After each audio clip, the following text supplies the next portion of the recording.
Assalamualaikum warahmatullahi wabarakatuh. Perkenalkan, nama saya Nada Rahmania dari kelas MC 504 yang akan menjelaskan mengenai Office Automation. Yang pertama, pengertian dari Office Automation menurut O'Brien merupakan sistem informasi berbasis telekomunikasi yang dapat mengumpulkan, memproses, menyimpan, dan juga mendistribusikan pesan-pesan, dokumen, dan komunikasi elektronik lainnya antar individu, kelompok-kelompok kerja, dan juga organisasi. Untuk asal mula dari OA, yaitu berasal dari perusahaan IBM pada tahun 1960-an yang menciptakan istilah word processing, serta mereka memasarkan mesin mereka yang disebut magnetic tape, yang mana merupakan mesin ketik yang dapat mengetik kata-kata yang telah terekam ke dalam magnetic tape secara otomatis.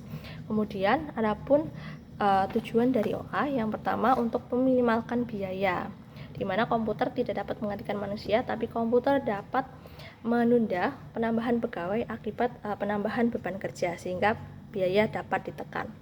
Kemudian yang kedua, yaitu untuk proses pemecahan masalah menjadi lebih cepat, di mana dengan menggunakan Office Automation, manager bisa berkomunikasi untuk melakukan pemecahan masalah tanpa batasan waktu dan juga ruang. Yang ketiga sebagai pelengkap, di mana komputer ini dapat berperan sebagai pelengkap dalam proses komunikasi interpersonal manusia, mendukung dalam proses komunikasi seperti tatap muka dan lain sebagainya. Kemudian yang keempat, yaitu penggabungan dan penerapan teknologi, di mana dengan adanya teknologi telepon, internet, komputer, dan juga satelit dapat memungkinkan kita untuk memudahkan dalam berkomunikasi. Kemudian yang kelima, yaitu perbarui proses pelaksanaan pekerjaan, di mana dengan digunakannya komputer dapat memungkinkan karyawan dapat mengerjakan pekerjaan dengan lebih banyak serta dengan hasil yang lebih baik dan juga lebih cepat. Dan yang terakhir yaitu untuk meningkatkan efektivitas pekerjaan. Ini contohnya aplikasi seperti Faxemail dan email dapat mendukung percepatan pekerjaan di bidang surat menyurat. Kemudian untuk tahapan penerapan OA ada 3. Yang pertama, tahap tradisional, di mana di masa ini teknologi digunakan untuk meminimalkan biaya dan juga meningkatkan efektivitas pekerjaan. Nah, contohnya tahap ini adalah munculnya word processing, kemudian faxemail, dan juga telepon.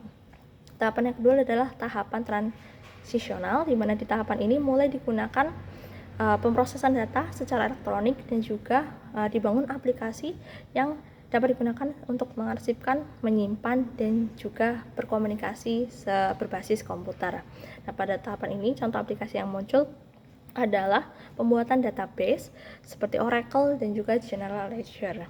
Kemudian tahapan yang terakhir adalah tahapan transformasional, di mana tahapan ini merupakan konvergensi dari telekomunikasi dan juga informasi. Contoh yang muncul adalah aplikasi teleconference. Nah, kemudian pemakai dari Office Automation ini ada siapa saja? Yaitu ada 4. Yang pertama, para manajer, merupakan orang yang bertanggung jawab pengelola sumber daya perusahaan. Kemudian para profesional yang merupakan tenaga ahli yang memiliki keahlian khusus. Kemudian para sekretaris ini bertugas untuk melakukan korespondensi, menjawab telepon, dan juga mengatur jadwal pertemuan. Dan yang terakhir ada petugas administratif.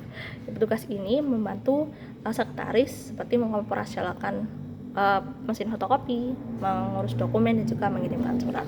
Kemudian untuk jenis-jenis Office Automation ada 6. Yang pertama, sistem komunikasi elektronik.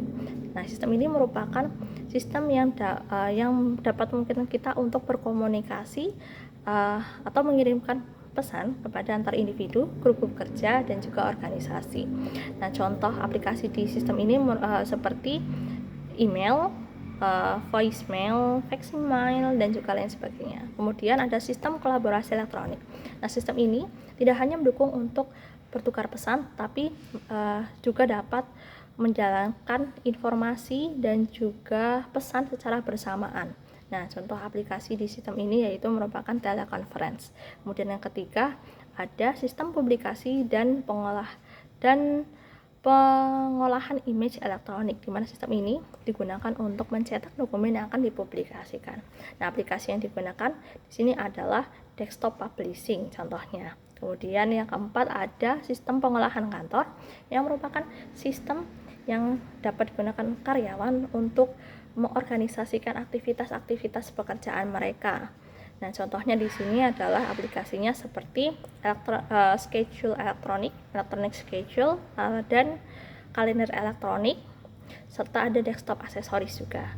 Kemudian yang kelima, ada sistem elektronik formal, yang dimana sistem ini didokumentasikan dengan suatu sistem yang tertulis serta wajib diterapkan di seluruh perusahaan. Kemudian yang keenam, ada sistem elektronik informal, di mana sistem ini tidak direncanakan namun dapat digunakan untuk mendukung seseorang melaksanakan pekerjaannya. Kemudian untuk aplikasi Office Automation ada beberapa, contohnya seperti word processing, spreadsheet, surat elektronik atau email, voicemail, kemudian ada desktop publisher, video, kalender elektronik, video publisher, image storage, dan lain sebagainya. Kemudian untuk kelebihan dari Office Automation, yang pertama yaitu dapat mendorong kita untuk belajar hal yang baru. Kemudian pekerjaan yang menjemukan itu bisa dikelola, dikerjakan oleh komputer. Kemudian dapat lebih cepat untuk memecahkan masalah. Kemudian dengan adanya ini memudahkan kita dan juga cepat dalam memperbaiki kesalahan. Kemudian dengan semuanya dikelola oleh komputer, maka pekerjaan yang dilakukan oleh manusia menjadi lebih sedikit karena pekerjaan menjadi lebih efektif. Adapun kelemahannya yaitu pegawai-pegawai akan memiliki pemikiran machine mindset, di mana seluruh pekerjaan harus dilakukan dengan mesin.